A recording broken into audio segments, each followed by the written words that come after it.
All right, I gotta press all the buttons, and I did it without even screwing up once. I'm so proud of myself. But ladies and gentlemen, welcome back to the other semifinals. It's a best of 5. It's fresh. It's brand new if you're just tuning in, and this will determine who goes on to the finals to fight against Lobo.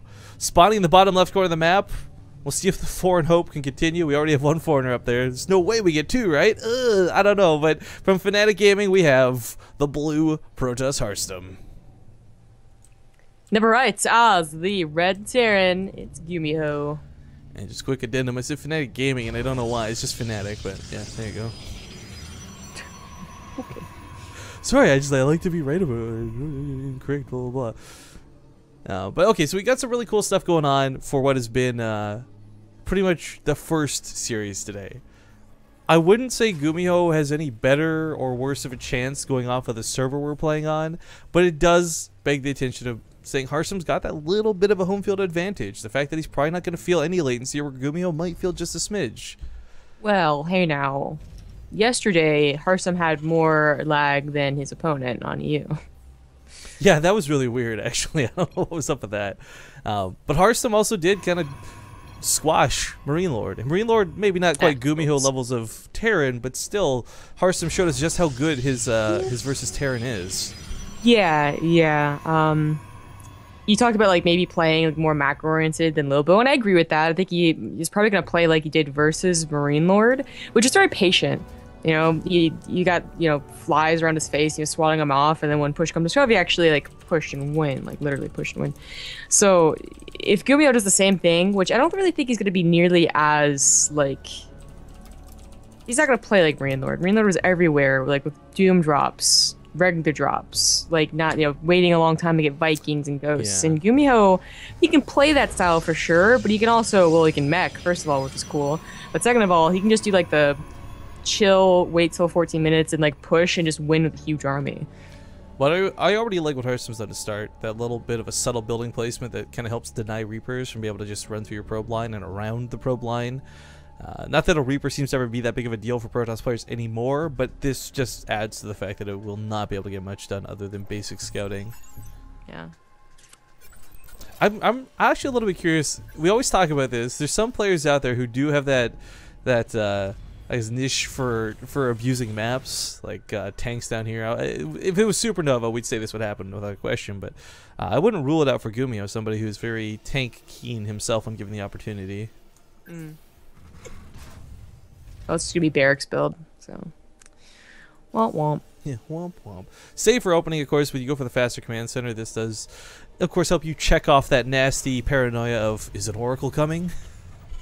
But yeah. Should that actually not be the case, you end up having a lot of production, and we see those pushes come, the overcharges go down, but Terrans sometimes just don't care, and they'll go through that mineral line and clear out the probes. Well, no SCV scout meant the Reaper went, the incorrect way first, so by the time it gets into the main, that stock will basically be out. The militia core is already there too, so you might be able to see like when the second gas was taken if he's really keen on looking, but yeah, gets in there, sees one gas, that's it. So a little, it sucks a little bit. Like if they had both gases the entire time, you would be a little worried, but he'll come in later and hopefully scout this Twilight Council that went down.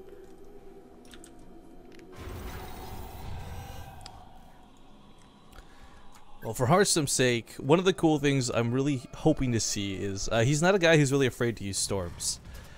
Going to the late game, it is bio for stuff, so this is a really big deal, relevance, but we're so used to just seeing Colossus games and SCV pulls and Colossus games, but Harstem's the type of guy who will do storms when given the right opportunity, and I think it's one of those clocks you almost put on him where, alright, yeah, there might be ghosts out to counter, but Harstem's so good at doing cool moves like putting them in warp prisms or bringing them in from like way off to the side. So, if this does get to the point where we do see Templar tech come out, and not just Blade Stalkers, and not just Colossus, I think that's what we're going to see Gumiho really sweat in the series. You mean, yeah. I thought you meant like in general, and I'm like, Protoss are afraid to use Storm? No. Since when? I'm talking like specifically here, tailored to like this description of this match, because let's not forget, like Harstem also did some really cool things. We always reference back to this because it was such a good series. But like when he played against Bunny, a lot of this fake out moves, like, hey, look at me, I'm going Colossus, psych, Templar. Yeah, that was a really cool series. We do have Gumiho just being very like macro oriented, you know?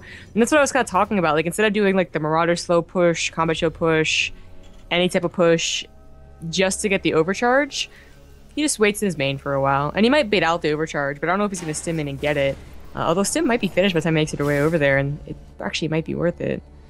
We'll see. But the thing is that if he doesn't actually commit his units, it's still going to be like a big army that's going to be, you know, paired up with Medivacs later. Yeah.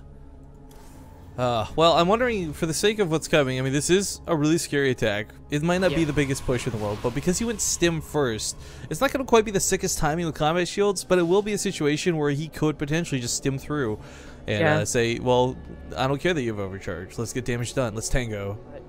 This gateway placement from Harstem is really nice. That stops that type of decision. You know, it makes him at least think twice before doing it, because you want to get into the mineral line, really start getting those probes.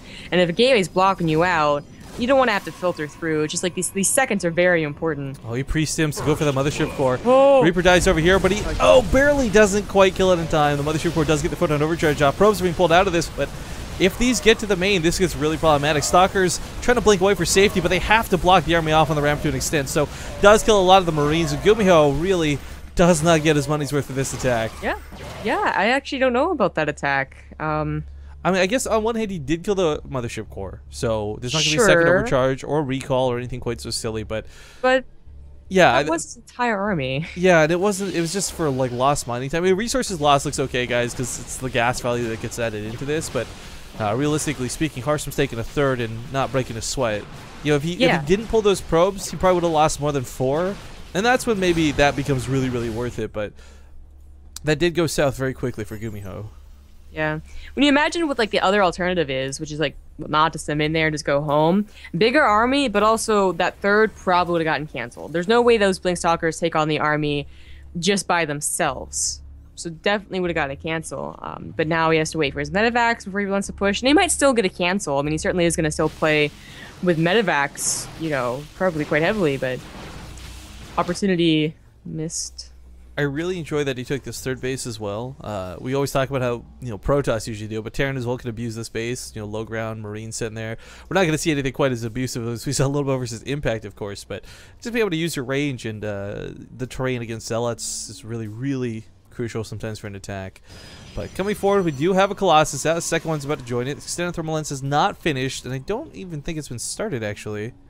Yeah, this could be a big deal. I mean, he has to defend this third base, which is quite a good concave. Like, it's a very wide open space, and the Marauders could stim on top of them. I mean, I get the priority to get more units out. That first push kind of scared him a little bit. He knew the production was going to be high, but 3 Colossus before Extended Thermal Lance. That's going to make these Colossus forced to fight in range of Marauders, which is never a comfortable feeling. Yeah, okay. He does start Extended Thermal Lance, so I'm not sure if it was a, you know, on-purpose decision or what, but he's going to be safe. And he's just going to drop just a little bit, but that cannon's there, and that's just going to buy enough time to stop him from doing too much damage. Yeah, and Extended Thermal Lens finally did start up as well, so not forgetting it, just delaying it. We do have the cannon that actually going to deter the medevac quite nicely, but here comes that push through the front, and for Harstem's sake, he's got to make sure he's got enough units split, because he has to deal with this big attack, but he also can't ignore that drop. So we got some Stalkers in the main looking to catch this medevac. They will barely get on top of it in time. It looks like the overcharge did beat back that push, so Harstem defends here pretty perfectly. Yeah, really well. Like I started thinking about for Gumiho, you know, they're both on 3 bases, and they're both kind of, I guess, well, Gumiho is admitting that maybe he won't be able to break the third anyways, so does he, okay, yep, throws down a second starport, and we'll probably start thinking about Ghost eventually as well. Harstem going to Temple Archives kind of quickly. I mean, a lot of games in PvT we've been seeing just like very much so holding off on that tech and getting like a lot of Colossus, but Harstem's been pretty good about getting that earlier storm. On 3 bases, he can certainly afford just about anything he wants for the time being. Gumiho, of course, throwing down his 4th could give him a lot of extra mulage power, but this pressure coming, I mean, this is so Marauder heavy. We might not have Vikings out just yet, but if Harstem's not careful, a stim in is going to pick off so many Colossus so quickly. I mean, he's starting to add a lot of ground units to it, though, so it's really not going to be as easy as it would have been without those Zealots. I don't know what he scanned to sell him. I think he maybe saw like the tail end of a High Templar, but he does go down a Ghost Academy. And it's going to get to that old-fashioned Ghost versus Templar, Viking versus Colossus. Alright, well, the Photon Overture just chases back for a moment. I would love to see his factory come land in the main and start making Widow Mines, by the way. It's not really getting a whole lot done where it's floating at the moment, but yeah, that Viking count has really got to ramp up before he can really take a comfortable engagement. He's got about, was that 5 right now? It's not too bad. About 6 or 8, and he could probably start thinking about actually going for a big attack, but the stalker count really not that out of control. It's going to be very difficult for Harstem to stop these Vikings from killing all his Colossus. Yeah, it is 5 Colossus though, so there's always the argument to be made that they'll just deal the damage fast enough that even if they die, it won't matter. But with a mostly Marauder army, and with the micro displayed in some of these battles, like the slight pulling backs of the Marauders, that usually doesn't happen anymore. You know, like A moving into a Protoss army was never a good idea, but people have gotten even better about it recently. Well, it's kind of cool to see the Warp Prism. This is the one single unit I think a Protoss player has that is the best at drawing a Terran army back home. I mean, a single Dark Templar isn't even as threatening as a Warp Prism, because the Warp Prism with it can bring like 10 or 13 Zealots, as we've seen. Count a gateway strike. What is the gateway count at? 10, exactly. Not too bad. Something he can certainly afford on 3 bases. The Ghost Academy, of course, researching personal cloaking while this goes on. Really like this move. But still no ghosts. Yep, not yet. He does scan and he sees those High Templars ready to go, and you gotta assume they have Storm, never assume they don't. So I don't know if he's really gonna be able to, you know, want to take this fight, but he has a good concave, and Marauders will last through storms. Well, this is gonna be a scary fight for both sides. Harstem in the middle of the map exposed like this is a little bit dangerous, as it does set up for this really nice surround from multiple angles out of Gumiho. Storm's still gonna come down, chase off the Marauders. Nice dodges, repels them immediately, and the Templar even lives. Well, for now. Well, the biggest thing about this is that Harstem knows that he has a drop set up, and there goes the drop. He can turn it into you know, actually a warp point and do really well, but the fight goes down. The Vikings take out the Colossus so quickly. There's really not much behind this. A couple of Storms trying to go down. Ooh, nice blanket catch on top of those Marauders, but moves out of it very quickly. The Zealots shredding the count on the left, and the Vikings now going to land on the ground. So many Vikings available. They're going to actually clean up the Zealot army. Usually they're really not that high a number when they are able to land, but the Zealots did do not a lot of damage. He is on 4, actually 5 command centers. Yeah, 19 SVs died. Perhaps not that big of a deal in the long term, because you do have a lot of mules, and he's got a bit of a bank, but it's the fact that he had to draw the entire army back. Like, Gumiho has to go home to deal with this. It's not something he can ignore, and this Warp Prism for Harstem just saved his butt in this game. Yeah, absolutely. That is the biggest thing about that. And, you know, Harstem got up to his own 4 bases, so all he really needed was, you know, just like a minute to get back a good army. Actually, there's a second Robo on the way as well. How good was he about, like, backup High Templars? Okay, I think these are warped in actually pretty recently. But, like, you'll see, like, the best Protosses, they'll have, like, you know, 1 at each base for feedbacks, of course, but also in case situations like that happen where the armies trade out evenly, and the ghosts are all gone, and what you absolutely desperately need is just a few more storms to hold on. And that's where those High Templars that are stuck inside your main, your naturals, really come in handy. I'm a little bit worried for Gumiho right now with his Viking count. He's got so many of them, which isn't a problem, but so many of them are badly damaged. So right now, he's not thinking about replacing them. But if those all died to like 1 or 2 storms, oh, that's going to be big problems. I don't know about pushing out here. Yeah, Harstem and going into that concave. Yeah, there's no pressure to. Right. That's what I'm thinking as well. So I mean, he does back off. You know, doesn't lose too much. Yeah, we get this cool little back attack set up with Zealot's going to chip through some of the rocks, and we'll see how that goes. But this is why he didn't want to take this base. Storm just landed on top of the Vikings. Oh, he's going to send all these forward to their death, though, catching a death of Storms. Oh my god! But with so many Storms being used on the Vikings, will they have enough left for the bio? The Colossus count is certainly not high enough to carry the army. Not right now, and the probes are being chipped away at. For Harstem to lose a couple of probes, not so big of a deal, as long as he doesn't lose the army fight for it. I don't know if he can take this. Again, those High Templars in the natural and the main are going to be very important. They're the last storms that Harstem has. It only needs 1 or 2 good storms, and these arms are so low. Everyone's in the red or the orange. We do have those Zealots that have set up for this counterattack. It's been like the long con, tunneling through to the bank, but finally gets through. Going to go into that natural base, probably just a moment's time, but right now he's got to focus on the home front. This defensive fight with 3 Colossus and no Vikings to stop them is actually starting to look a little bit better for Harstem. That's exactly what he did, was grab those High Templars from his other bases, and that's absolutely what he needed. Warping in a couple of more. I mean, Archon's going to be really important too. You got to realize that if Storms don't kill the Vikings, hopefully a good Archon blast will. Although the Viking count like was never replenished like at all. Like 2 No. came out, and that's basically like War Prism defense right there. Yeah, if we had more ghosts on the front lines, you can make the argument that, you know, the EMPs cover the same damage the Vikings might have, maybe, but yeah, there's still no ghosts on the front lines at this point. I mean, he did go for personal cloaking as well, so I mean... Did he ever make a ghost? I don't know, but like the sooner you get the ghost out, the sooner it's got more energy to make that personal cloaking last longer, more EMPs. I don't know, like 1 or 2 at least, but none is a little astonishing out of Gumiho. But we have seen players make this style work, and not in rare circumstances. I mean, massive Marauders seems to be the way to go for a lot of the higher up Terrans. Yeah, that's exactly what I was going to bring up. This is a style that he's probably like intentionally going for, not forgetting to get these other units. But it's a hard hard style to make work.